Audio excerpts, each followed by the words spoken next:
Tere tulemast, head kunstisõbrad! Tänases Allee kunstijuttudes vestleme tema 80. juubeli eel kunstiteadlase Mai Leviniga. Räägime sellest, milline näeb välja ühe kunstiteadlase igapäev, räägime juttu Eesti kunstist ja kuuleme, milline on Mai isiksusena. Tere tulemast, Mai! Tere, Katre! Me oleme sinuga juba erinevaid näituseid korraldanud, samamoodi raamatuid välja andnud, et me seetõttu teeme ka tänase vestluse sina vormis. Meelsasti. Sul on tulemas 80. juubel. Ootad sa oma sünnipäeva? Raske öelda. Ma natuke kardan, et see lööb mu rütmist tükiks ajaks välja. Aga muidugi on tore. Näeb vanu tuttavaid üle hulga ja... Kuidas sa üldiselt oma sünnipäevasid tähistad? Kas on sul äkki mingisugune eriline sünnipäev meelde jäänud? Võib-olla minu 5-aastane sünnipäev. Täiskasvanud istusid kõrvaltoas ja mina istusin raamatu taga ja järsku avastasin, et ma luen. Nii et see oli üks väga meeldejääv päev. Aga muidugi kolleegid kunstimuuseumist on mulle korraldanud õige mitmed toredad ümmargused sünnipäevad, aga nüüd nagu ei tahaks suurt kära eriti. Ehk siis sel korral mingeid plaane erilisi ei ole? No natuke ikka. Minu kooliõed ja vennad tulevad mulle külla, veel niisugused vanad head tuttavad ja sugulased ja nagu ikka. Räägime natuke sellest, kuidas sa üldse kunsti ja kunstiteaduse juurde jõudsid. Et sa oled varasemates intervjuudes öelnud, et selline sügavam huvi kunsti ajaloo vastu tekkis sul keskkoolis. On see õige? Ma arvan, et isegi keskkoolis noorel inimesel on mitmeid valikuid. Ja mul oli niisugune kultuurilembene kodu. Varakult veeti mind muuseumidesse, nii et sealt on tulnud see minu kiindumus muuseumidesse ja minu keskkooli aastad langesid väga huvitavale ajale. Kuidagi kultuurielu läks väga elavaks. Luule huvi oli inimestel, tekkis meilgi, eks ole, plejaad noori luuletajaid. Muusikas samamoodi ja hakkasin käima kontserdidel palju ja mäletan siiamaani Agata Kuuseoksa debüüti Saint-Saensi teise klaverikontserdiga ja noor Neeme Järvi ka juhatas siis ja kunstinäitustel käisin ka nii emaga eriti ja klassiga käisime. Ja meil olid õpetajad väga toredad selles mõttes, et jagati teatripileteid iga vaheaja eel ja veeti meid kõigisse muuseumitesse ka Tallinnas, mis tollal olemas olid. On sul sealt mingi eriline näitus meelde jäänud? No ikka Viiralt muide, 58. aasta Viiralt. Terve Kadrioru loss oli teda täis ja ta on niisuguseks minu objektiks jäänud siiamaani. Tunned sa kuidagi, et see Viiralti raamat, mille sa välja andsid, võib-olla on ka sinu nii-öelda elutöö? No ma arvan, et tema kõrvale võib asetada ka teisi raamatuid, näiteks viimasel ajal Köhler ja siis Kristjan Raud, selle üle mul ka hea meel. Aga muidugi neid niisuguseid õhemaid raamatuid on ka üksjagu ja katalooge ja teinekord mõni väike kataloog isegi on teinud suuremat rõõmu. Mai-Riina Luik on ühes oma artiklis sind nimetanud minu meelest väga tabavalt naerusuiseks sügavkündjaks. Et kas selline põhjalikkus ja süvitsi minek, et kas selle on ka kuskil mingid juured, et võis samamoodi tulla sellest, et su vanemate amet oli juristiamet, mis nõuab sellist tähelepanelikkust? Noh, minu isa oli küll äärmiselt korrektne ja ta igal õhtul oma kalendermärkmikus tõmbas maha neid asju, mida ta oli päeva jooksul jõudnud ära teha. Enamasti on mul nii mitu teemat korraga olnud.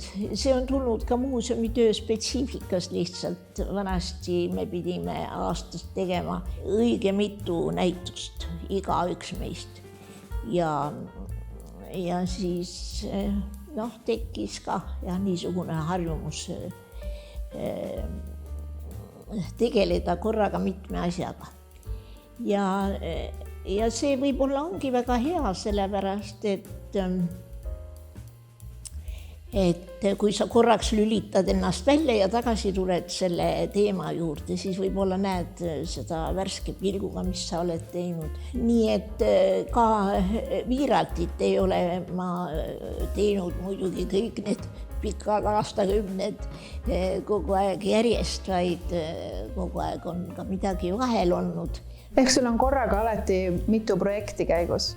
Ja lihtsalt see kujuneb niimoodi. Ja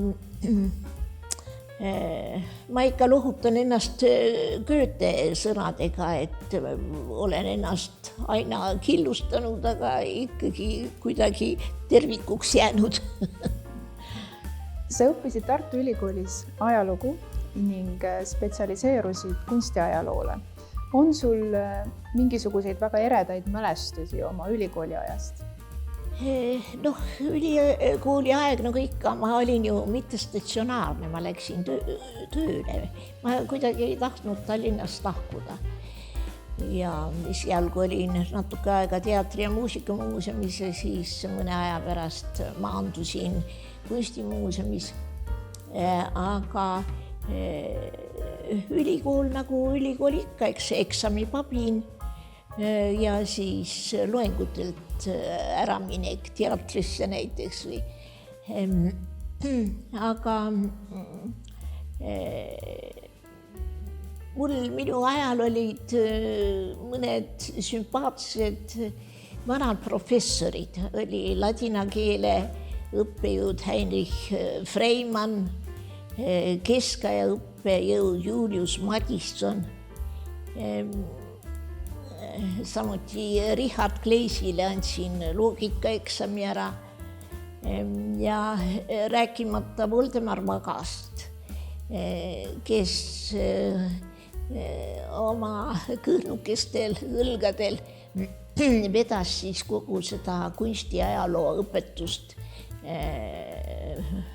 väga tükk aega, kuni siis talle järgnesid Mart Eller ja Jaak Kangilaski.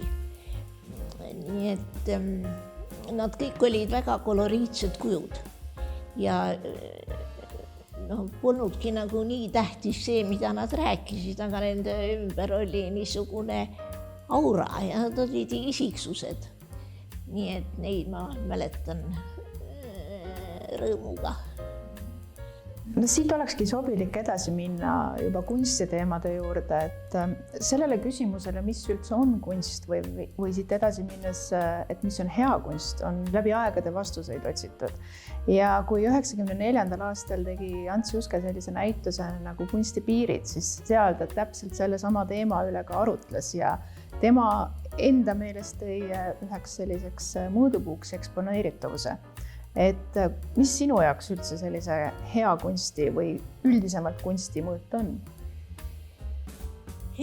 Nojah, kunst on tõesti nii palju muutunud ja ta on oma võimaluste piiride kompamisel läinud nii üle igasuguste piiride, nii et Nii et väga raske on nüüd mingisugust definitsiooni anda ja me räägime siin visuaalkultuurist ja me räägime, et kunstiteos on artefakt, kui kunstnik on ta teinud, olgu tal paberid või mitte, on see kunst.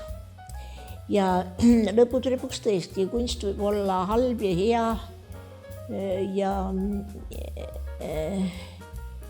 ja kriteeriumid on muidugi ka väga-väga laialivalguvaks muutunud ja siin võib olla ikkagi mingisuguse vahe tegemisel etendab oma osa kogemus. Kogemus siis hindaja poole pealt või kunstniku poole pealt? Noh, hindaja poole pealt, kunstniku poole pealt võib-olla enesekriitika ja nii et ja mind ausalt ütelda kunstiga tegeledes see pole eriti vaevanud see mõiste selgitamise küsimus. Minu meelest kunst on niivõrd subjektiivne asi, ta on kunstniku subjektiivne eneseväljendus, iga vaataja on omaette, eks ole, subjekt oma tunnete ja ettevalmistuse ja millega tahes. Nii et nagu raske öelda, aga ikkagi on vajalik kogemus ja siis on vaja vaadata iga asja kontekstis, millegi kontekstis. Kõigepealt muidugi ajastu kontekstis, sest me ei saa praeguselt positsioonilt nagu hinnata, ütleme, kas või 30. aastate kunsti ja näiteks Bernstein on ühes artiklis kirjutanud, et ka nõukogude aja kunsti kuskil seda karmi stiili, et seda noored inimesed nagu hindavad, aga nad on juba väga kaugel nagu sellest ajast. Ja loomulik, nii see ongi, just nii see ongi. Meie oleme renessansist või ürgaja kunstist väga kauge, aga me ikka arutleme ja räägime sel teemal. Nii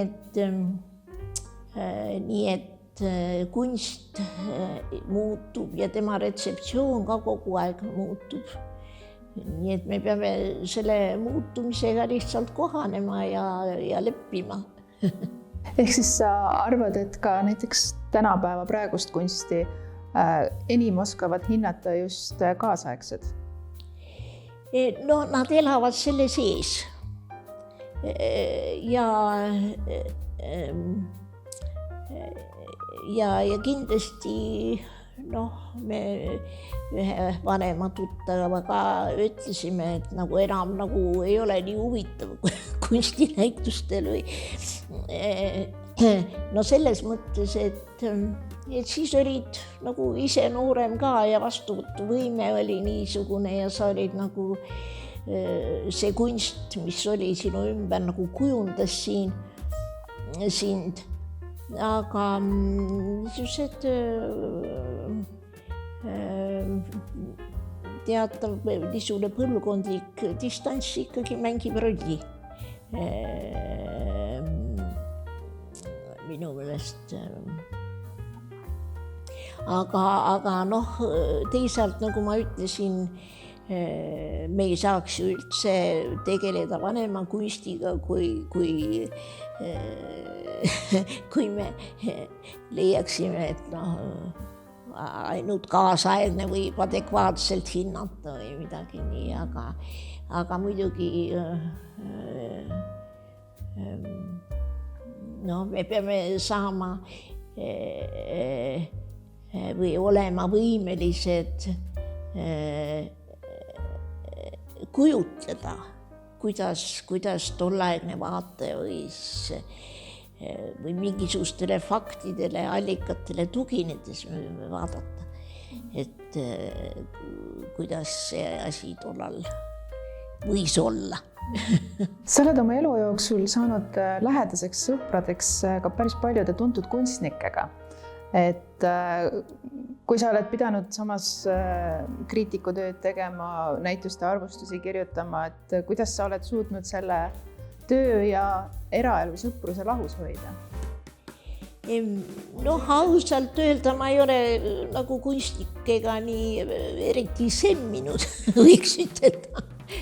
Ja oli üks periood, kus sai rohkem kukus istutud, aga või ateljeedes käidud, aga kui ma teen mõne kunstniku näituse, siis loomulikult ta meeldib mulle. Või kui kohe nii eriti ei meeldi, siis kui sa natukene tegeled selle loominguga, siis aja jooksul hakkad tema väärtusi nägema ja siis nagu ei ole põhjust kriitikaks, eks ole. Et igaühel on oma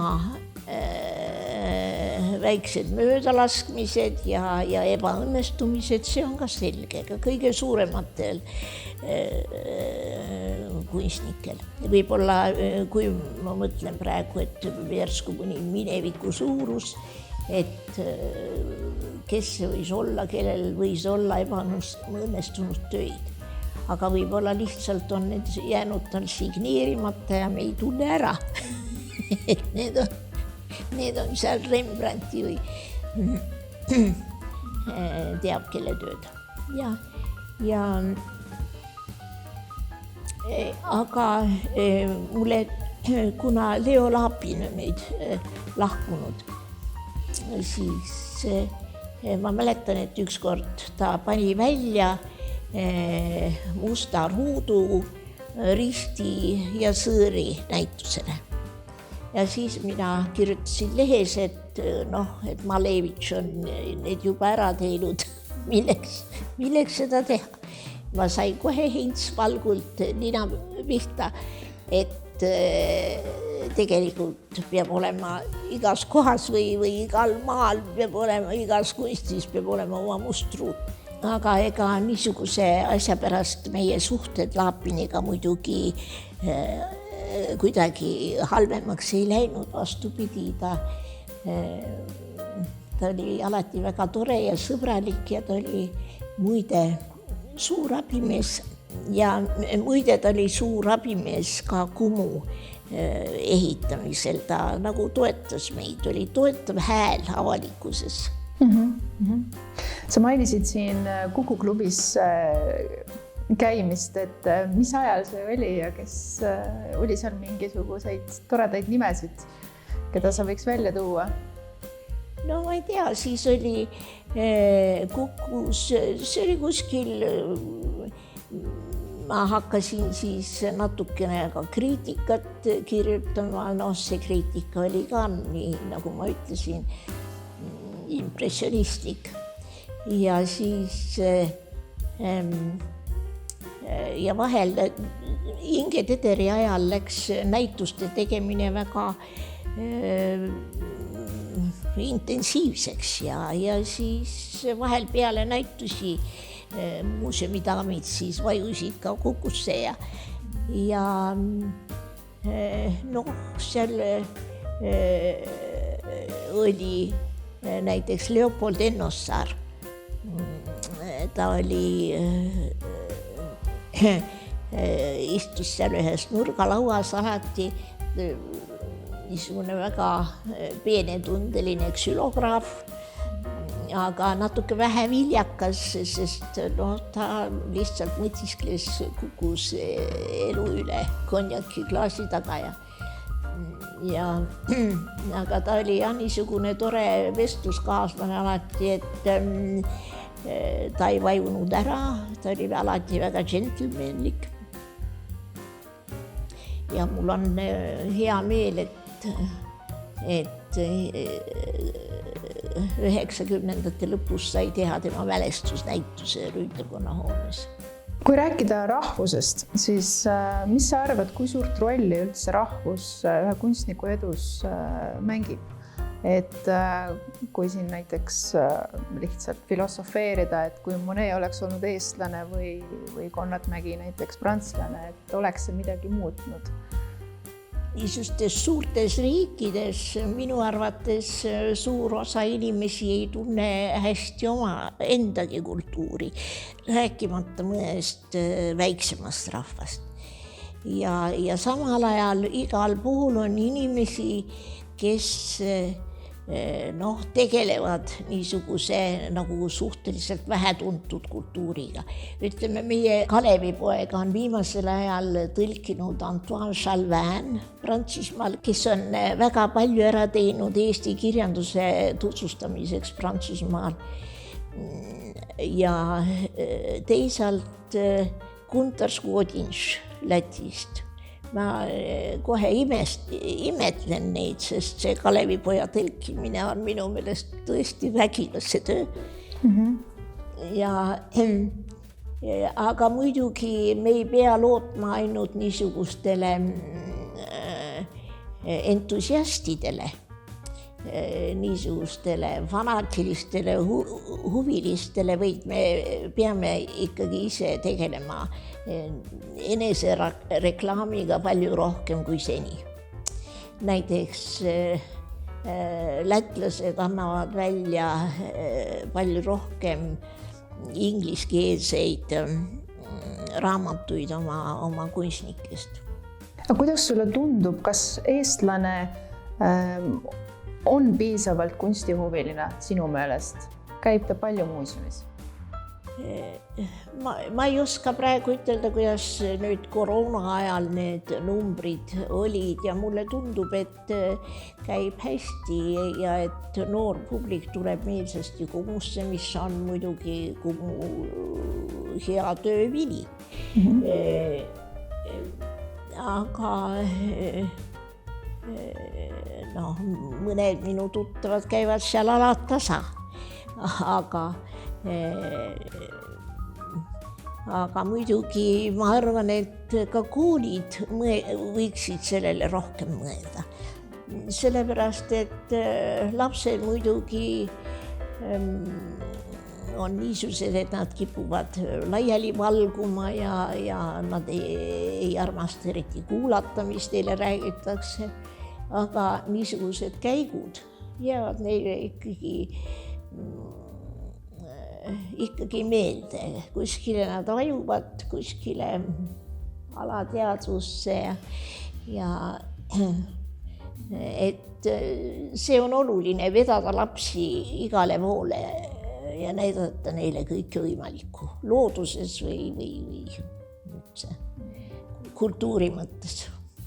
No siinkohal tõesti on väga suure töö ära teinud ja tegelikult erinevad Eesti muuseumid, et nii palju programme, mis oleks suunatud lastele ja koolinoortele, pole vist küll mitte iial varem olnud, et Eesti noori ja lapsi ikka väga kutsutakse kunsti juurde, mis on väga positiivne. Kui me aga räägime nüüd sinu kui kunstiteadlase tööst, et milline ühe kunstiteadlase tavaline päev üldse välja näeb? Ma arvan, et see on normeerimata.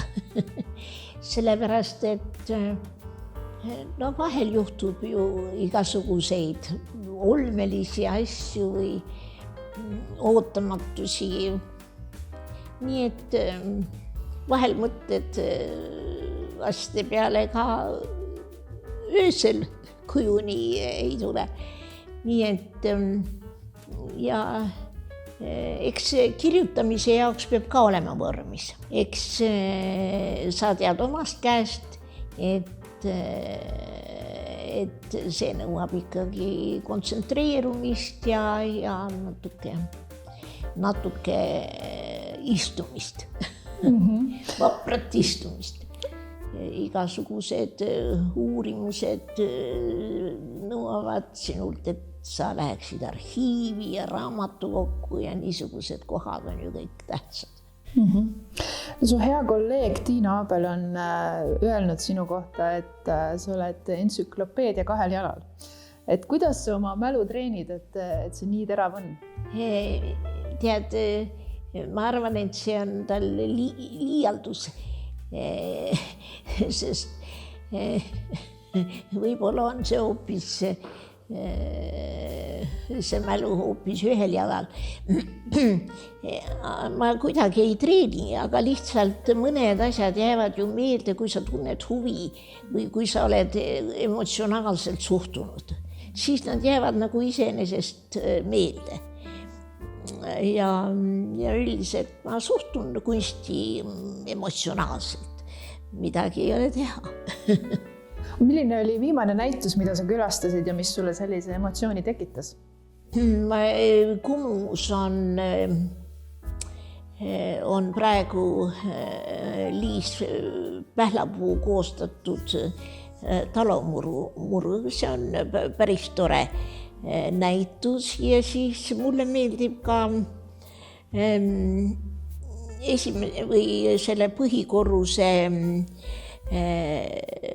püsiekspositsioon uuendatud kujul.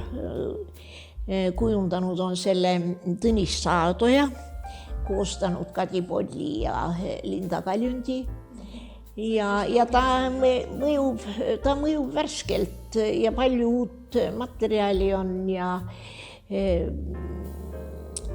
ta on huvitav, aga nagu mina muidugi oleks vanamoodsalt võib-olla jätkanud kuidagi mingite kujunduslike efektidega, aga ikkagi kronoloogiliselt, sest et oleks inimestel parem pilt sellest, kuidas aja jooksul on kunst muutunud, aga lõppude lõpuks võib ka nii. On sul mõned tänapäeva noored kunstnikud, keda sa huviga jälgid? Ikka arvuti taga istudes vaatan, kuidas Tartu noore kunsti oksjonid, kuidas need lähevad ja vahel ma nii väga ei jälgi või galeriisid on tekkinud palju ja nagu nad on erinevad. Nagu Jüri Reinvere ütles, et elus on väga tähtsad uudishimu ja tänulikkus. Ja ühed galeriid on rohkem uudishimu poole kaldu paistab ja teised ka tänulikkuse poole või selles mõttes, et niisugust etableerunud kunsti rohkem näitavad ja klassikalist kunsti ja väga rangelt seda võtta ei saa, sest ka vanakunsti puhul on tähtis niisugune uudishimu, sest ütleme, mineviku kunstis on ka veel palju, mida avastada ja uurida kuhjaga. Keda sa kunstikriitikutest hea meelega loed, kelle sulg ja suletöö sulle meeldib? Üldiselt ma hindan kõiki täitsa ausalt või ma leian, et meie kunstiteadus ja kriitika pole sugugi halvas seisus. Ja väga palju huvitavat on, kogu aeg avastan midagi ja muidugi noortega on nii, ise nagu seda nii väga ei märka, aga noortega on nii, et nad kipuvad kiiresti vananema. Ja järsku avastad, et enam nagu ei saagi noort kriitikuks nooreks nimetada. Aga Tõnis Tatar on niisugune huvitav kirjutaja, Elnara Taidre Kumust. Neid on teisigi. Milline raamat sul endal praegu öökapi peal pooleli on? Öökapi peal on kahjuks juba rohkem rohupudelid. aga siis muidugi kõigepealt nende kunstnike monograafiad, kellega ma parajasti tegelen. Seal on nii Kormašov ja Jansen või nende kataloogid. Ja siis Eesti ajalugu esimene köide näiteks, nii palju räägitakse sellest viikingitest ja siis ma mõtlesin, et värskendan oma mälu. Kunagi, enam ei teagi, mitukümmend aastat tagasi sai loetud Vilma Trummali arheoloogiaõpikut ja et no vaataks seda. Aga raamatuid on muidugi palju ja igasuguseid ja nagu paljudel on mul häda nende hoidmisega. On sul mingi lemmikraamat, mis on läbi aegade või juba noorest põlvest saati lemmikuks olnud? Goethe Fausti, August Sanga suurepärasest tõlkes loen ma alati suure hea meelega, sellepärast et Goethe on seal, no Goethes endas olid peidus nii Faust kui ka Mephistopheles ja mulle väga sageli just meeldib, mis Mephistopheles kui teise asja kohta ütleb. Kuna meie aeg siin hakkab täna otsa saama, siis ma lõpetuseks küsiks sellise küsimuse, et on sul mingisugune mõte või juhtidee, mida sa ikka igapäevaselt endale meelde tuletad või mille järgi elad? Armastage kunsti. See on väga hea soovitus. Aitäh sulle, Mai, ja aitäh tänase intervjuu eest. Aitäh kogu selle abi eest, mida sa oled läbi oma aastakümnete kõikidele kunstisõpradele, muuseumitele, galeriidele pakkunud. Et ilusat sünnipäeva. Aitäh sulle. Aitäh.